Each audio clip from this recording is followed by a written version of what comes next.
So once, well, what we're doing, well, all the formulas, all the equations, all the ideas that we're using in class, at one time or another, they needed to be proven to be accepted. So the things that we do, we accept them, but at some point somebody did a formal proof to show that they work. And we've been going through kind of the idea of proofs when we come up with, well, here's our method for pumping problems. Here's our method for finding centroids. So that's kind of like a proof. So derivations, coming up with our formula is kind of like doing a proof. But using formulas to solve problems, which is what we do in most of high school mathematics, is more closely related to applied mathematics or science and engineering than it is to actual what mathematicians actually do. And again, I want you to have some kind of exposure to these ideas before, so that if you see them again, you'll at least have been introduced to them. So our most basic method of proof is a direct proof. And direct proof is kind of like, I was going to say the brute force method, sort of, but it always feels nice when you can do a direct proof, because it feels like you're really it feels like you know what you're talking about. It's not, you don't have to be tricky. You're using just good solid thinking. So the most basic example of a direct proof is using a formula.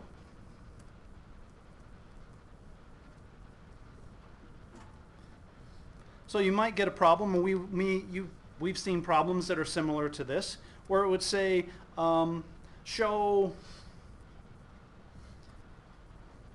that the area under f of x equals x squared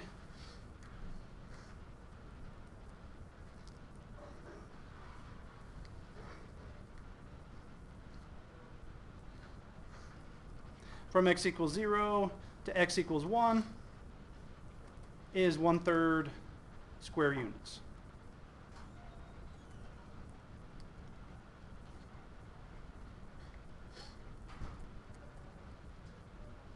So in order to show this, what would we do? We integrate. So we know the process, but so we're proving that the area is under this curve in this situation is 1/3 square units. So we integrate. So that's one of the most basic ways of doing a direct proof. You just show it directly. Now, if things are, if you're going kind of more fundamental or something more interesting, you start from definitions and axioms. And that's usually how you're going to do, how math beyond kind of the typical calculus differential equations sequence is done. You start from definitions and axioms.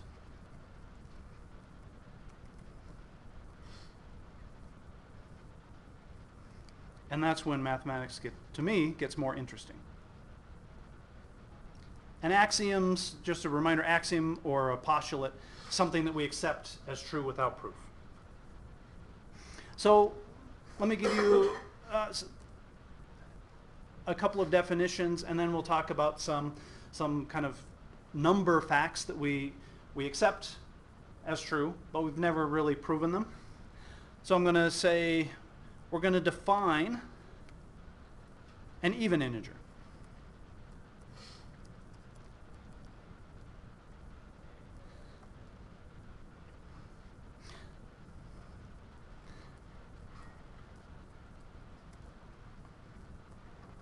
An even integer is one that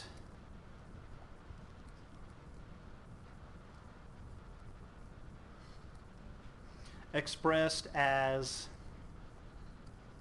2n where n is a non-negative integer.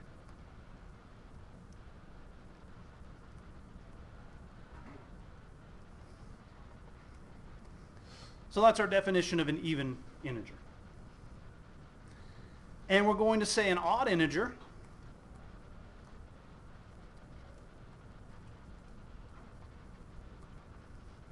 it's either one more or one less than an even integer. So we're going to say an odd integer is one that can be expressed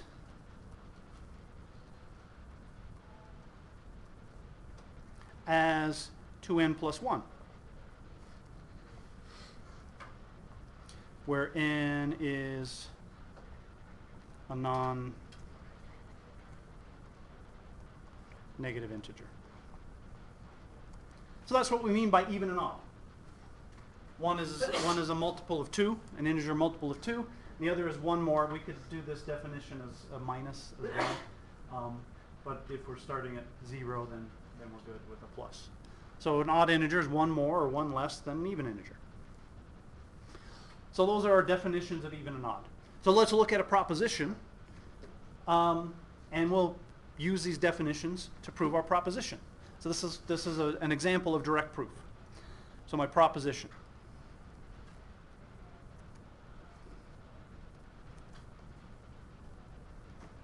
The sum of two odd integers is even.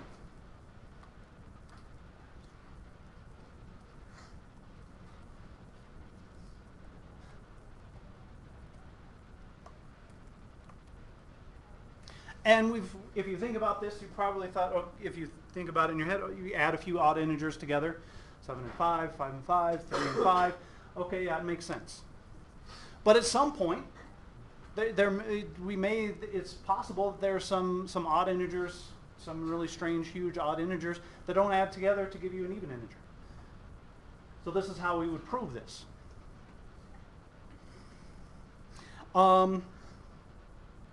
I'm going to say let 1, so here's my proof.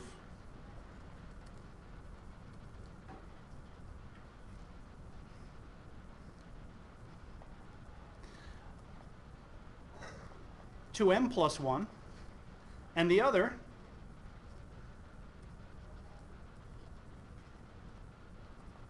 be 2n plus 1. So there are my two odd integers, some arbitrary odd integer. And we're going to add them together. 2m plus 1 plus 2n plus 1 is equal to 2m plus 2n plus 2. And I can factor out that 2. 2 times m plus n plus 1. If m and n are integers, is m plus n plus 1 an integer? Okay. This is an even integer.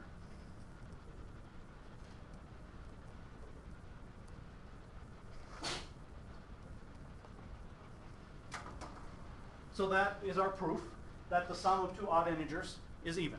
That would be how we would do a direct proof to show that. We start from the definition, add them together, and show that the result is even. And when we're doing proofs, you have to be careful when you state things that seem obvious. So a proof means that what you're doing has to be unquestionably supported by logic and facts. So if your proof that the sum of two odd integers is even is to list out some odd integers and their sums, that would suggest that this proposition is true, but that doesn't show it that it's true for every single possible combination of odd integers. This shows that it's true for every single possible combination of odd integers. Yeah? So then if you're doing a proof that you needed to assume that two odd integers are even, would you have to prove this in the proof, or would you just be able to assume Well, it depends. It depends. So if you were kind of starting from scratch, and you said the sum of two odd integers is even, as part of another thing that you're trying to do, you would have to do this as an intermediate step. And I've done classes where we had to do that, where we had to support every claim that we made. And some of them it gets kind of interesting to show that what you know intuitively is true, to show it that is true mathematically. All right, so that's our most basic idea of a proof. A direct proof. You start from definitions and you use things that you already know. We already know how to do addition. And we didn't prove that the sum of 3 integers is an integer. So we didn't prove that, but I think we're okay there. All right, so our next method of proof. Direct proof is kind of the most basic one. Proof by contradiction.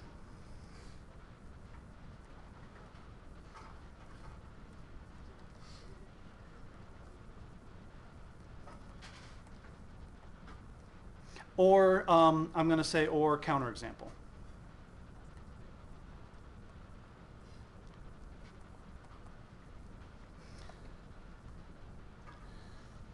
So proof by contradiction means that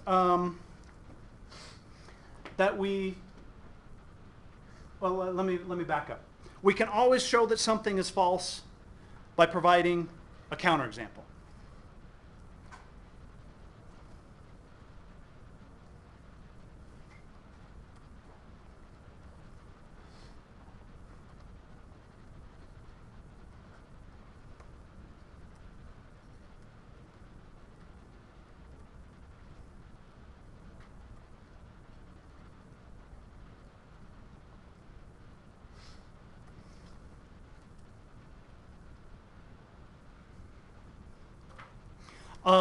So an example of that.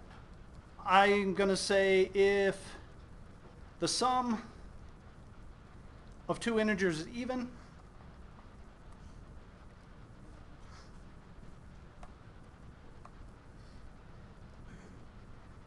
then both must be even.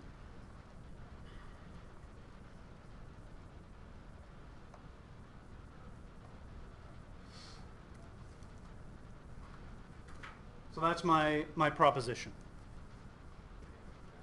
So what would be a counterexample to that proposition? What's that? What we proved before was the so just provide a specific example. What's that? 3 plus 3. 3 plus 3 is 6. 6 is even. 3 is not. There's our counterexample.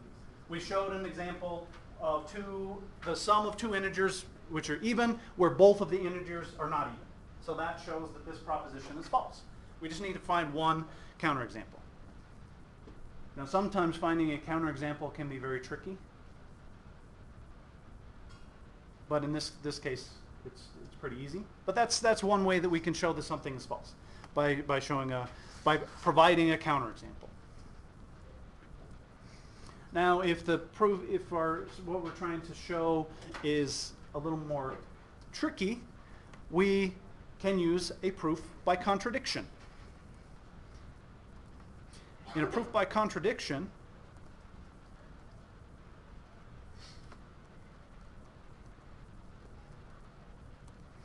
you start by assuming that what you're trying to prove is false, or assume the opposite.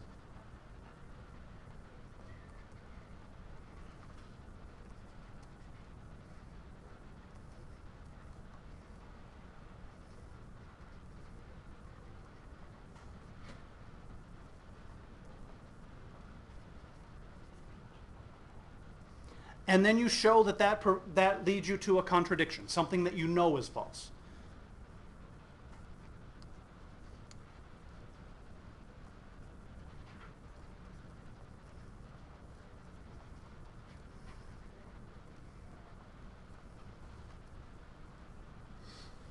So a contradiction means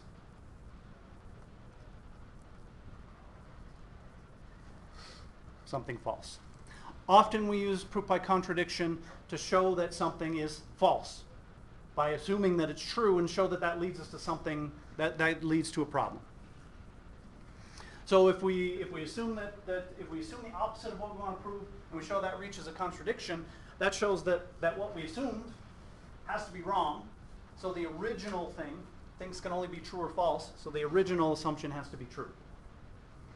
So let's look at an example. Proof by contradiction is really nice when you can use it.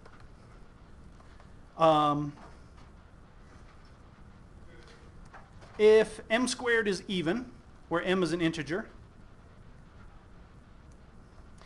then m must be even.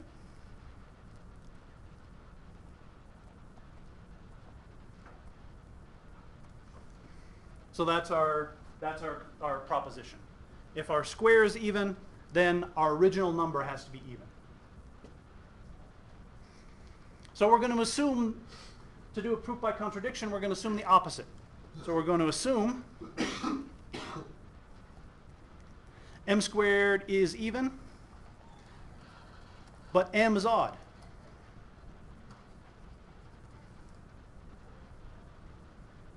And we're going to show that this leads to a contradiction.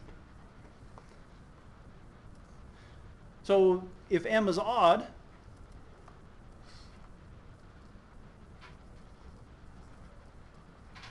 it can be written as 2n, or I'll say, yeah, we can use 2n, 2n plus 1, for some integer n.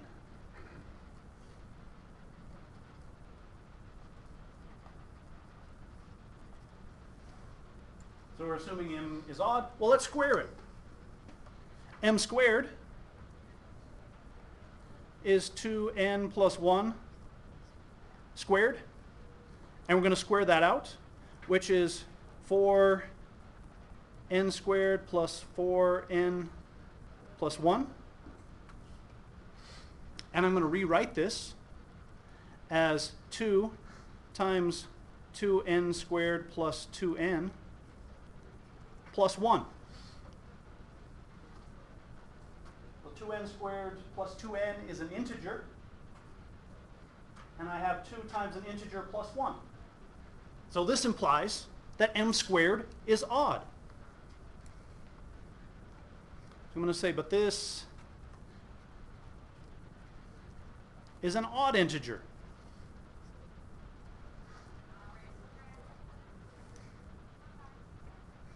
So m must be even.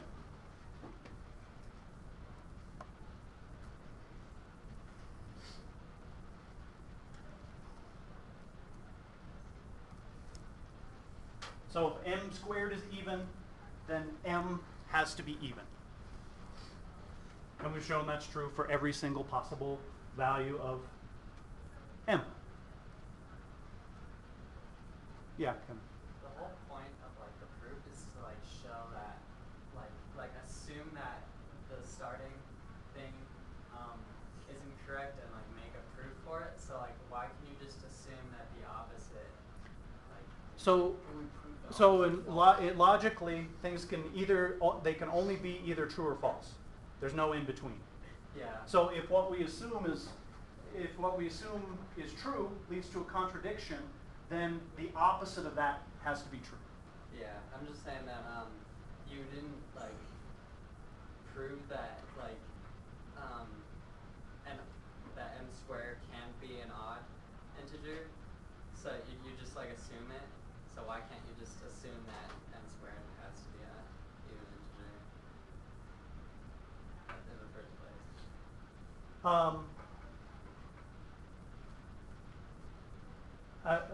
I'm not sure I understand. So let me try to restate it.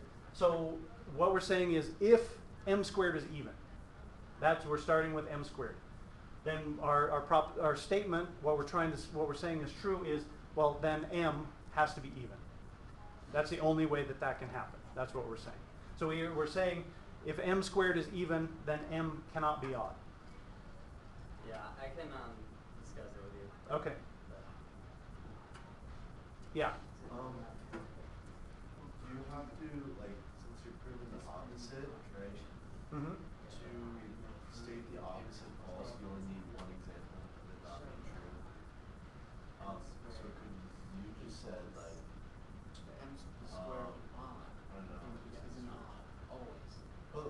you have just put some, like, behind the n plus b equals 6, and you have just stated an example like that instead of. So for this one, you'd have to have two parts. You'd have to have the square that's even Yeah. and So like, prove the second part false. prove the second part false. So you have a Like, if you had m squared equals 100 and n equals 10, you have an even number squared, so you prove that the second part is false. You just do that. so you're saying square an odd number. Yeah, you have to like show that n squared equals 2n plus 1, or can you just give an example that proves the second part false? You could do this one by counterexample as well. So this particular one, you could say let m be. Well, let's see. No, I'm not sure I understand what. Yeah, go ahead, Ben. I think what he's saying is, could you just say when your second line says assume n squared is even but n is odd, could you just prove that wrong? But you couldn't because you have to prove every single possible. Right. We're trying to prove for every single possible outcome. So you could say, you could get here for our second step. You say, okay, then if m is 3 and 3 squared is 9. See, that doesn't help us. So, you know what I mean? Does that make sense? Yeah. But all we really did was prove that when m is odd, that m squared is also odd, right? No, we proved that if m is odd, m squared is even. This isn't. Oh, sorry, is odd. Yes. So how does that? But we're saying assume that m squared is even, and m is odd. Well, if m is odd, then m squared cannot be even. It's impossible for m squared to be even. Prove the second line, proving the first line. Right. You're welcome. And then you can disprove the only other problem with that by demonstrating that, because you could have said, well, if m squared could still be odd, proving that it's even. Right. Odd. Right. And then you can disprove that it also, an even number can't make an odd number. Because Right. there's none of them. Right. So they're all equal. So if you spare anything, Yeah. it's even. Why don't you have to, like, as a contradictory one, say that, like, if m squared is odd, but m is odd? Like, why isn't that the contradictory statement instead of m squared is even, but m is odd? So what we have here at the beginning here, we have if P then Q. This is if we write it in our logic terms, if P then Q. So what we're trying to show is that we want to assume that P is true, but Q is not true. That's what we're trying to show. We're not trying to show that both parts are false, just the second part is false. So we're saying the first part can't be true if the second part is false. That's what we're saying.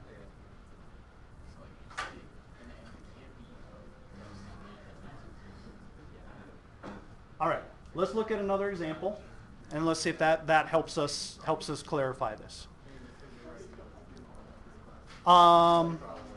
My proposition here is that square root of 2 is irrational.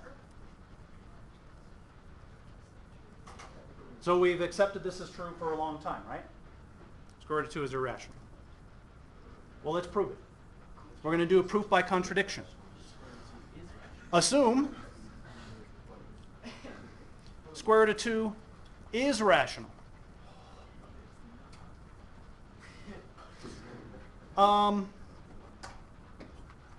And what this means, that square root of 2 equals a rational number is a fraction of integers equals a over b. And I'm going to say where a over b, a and b are integers.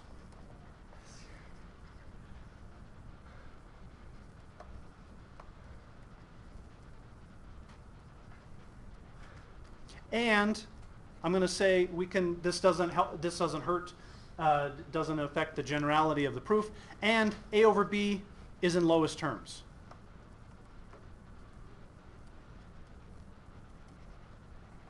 So we've reduced this fraction. So this is the smallest integer fraction that we can write square root of 2s.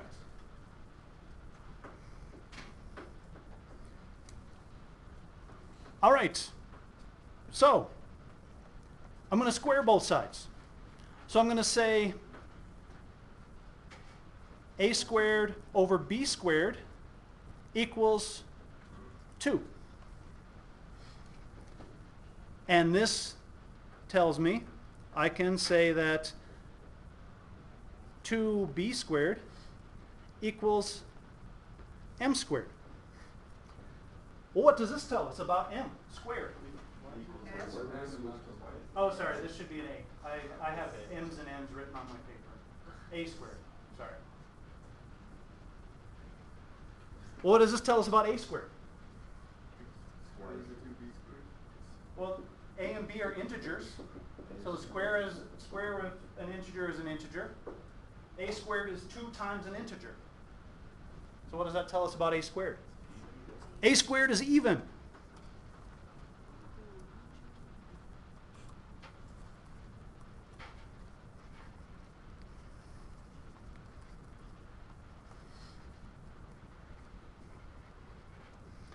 This implies that a squared is even.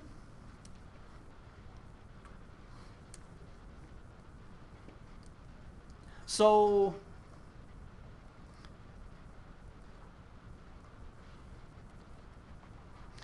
for some integer k, a equals 2k. If a squared is even, then a has to be even. We just proved that. So a has to be even. And this tells us that 2b squared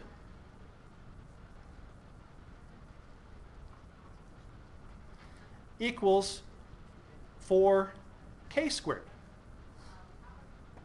Because I'm squaring this. Or b equals b squared equals 2k squared. Sorry, not b, b squared. Well, what does this tell us about b? B has to be even.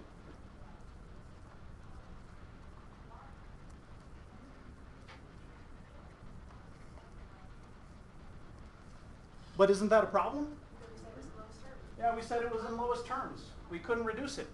If a and b are both even, then we can divide a fraction by some factor, some power of 2.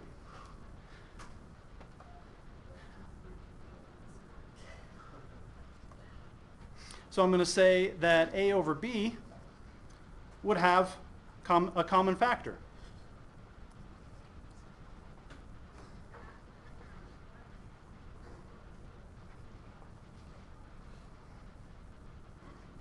Which is a contradiction.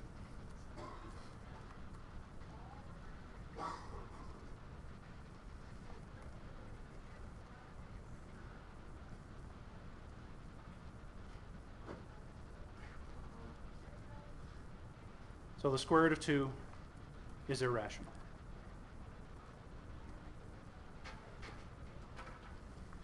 Yeah. I'm confused why just because it's not in lowest terms that proves that. Because our assumption was that a over b was in lowest terms. So we can, if we can write it as a fraction, we can reduce it, and we can write it as some fraction of integers that don't have any common factors. Any part of that is true, then it's just, you can assume it's not true. Like what if the first part, like what if b turned out wasn't an integer? Then it would, then that would be a contradiction also.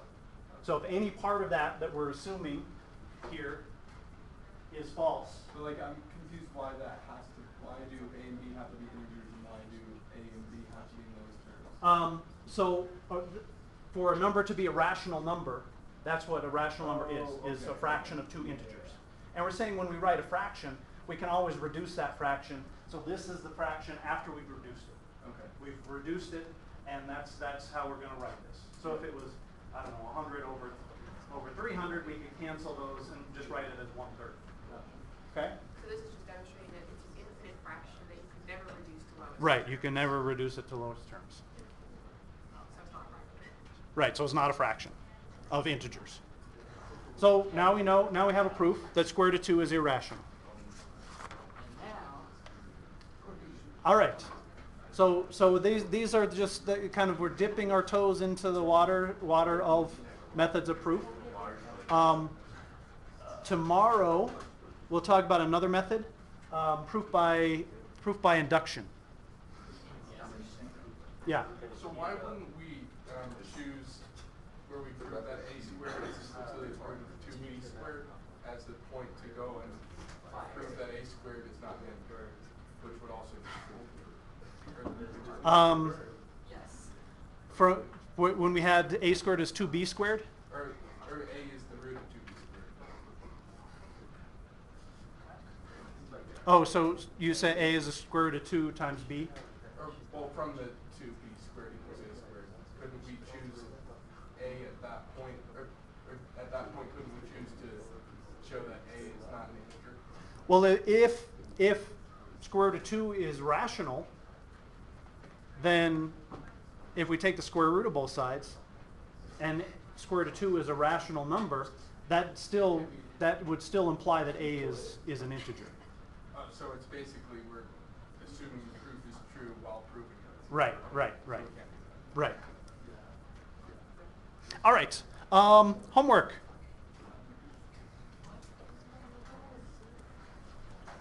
And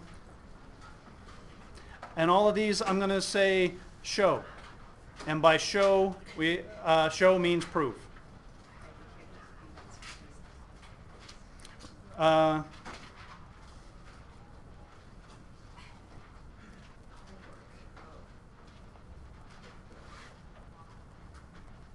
Show that the square of an even integer is even. If m squared is odd, did we do that one?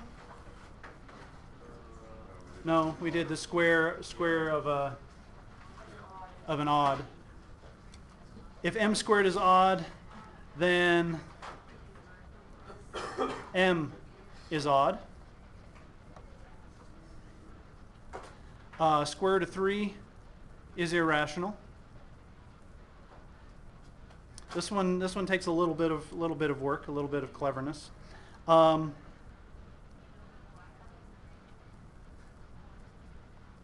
of two rational numbers.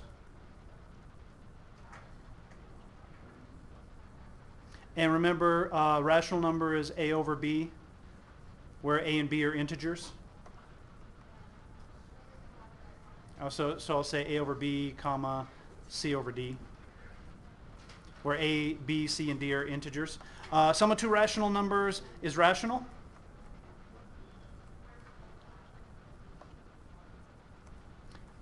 Page 392, number 101.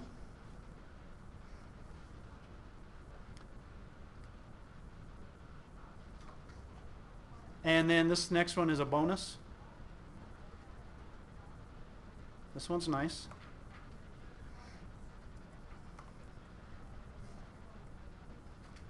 So this has to do with a tangent line approximation.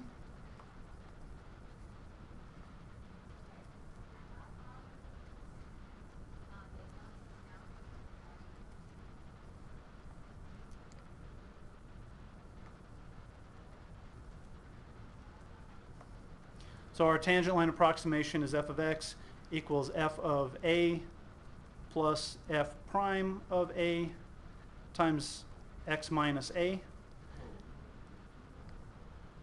And I'm going to say plus an error term.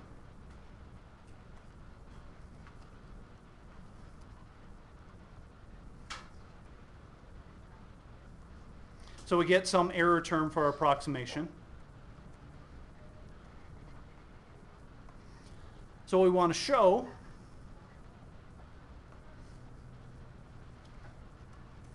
the limit as x approaches a of the error term over x minus a equals 0. And for this one, you need to use the definition of the derivative. And it's a pretty easy, once you do that, it's a pretty easy proof. It looks intimidating, but it's pretty easy once you use the definition of the derivative. So you're showing that the limit as x approaches a, the error term over the difference between x and a approaches 0. So as x gets closer to a, our error with our tangent line approximation gets smaller and smaller. Which things are we allowed to use assume are true? Like when you just one. Those, yeah, you're good with basic arithmetic facts. Have you ever had to prove that equals 1? Yes. Yeah, for that, your definition, it turns out that you assume that there exists, how does it work? Assume that there exists an identity element, number 1, and 1 doesn't equal 0. So basically, you do arithmetic all comes from the assumption that 1 doesn't equal 0. Assume that 1 does equal 0. But that's a definition. 1 doesn't equal 0, usually, for those things.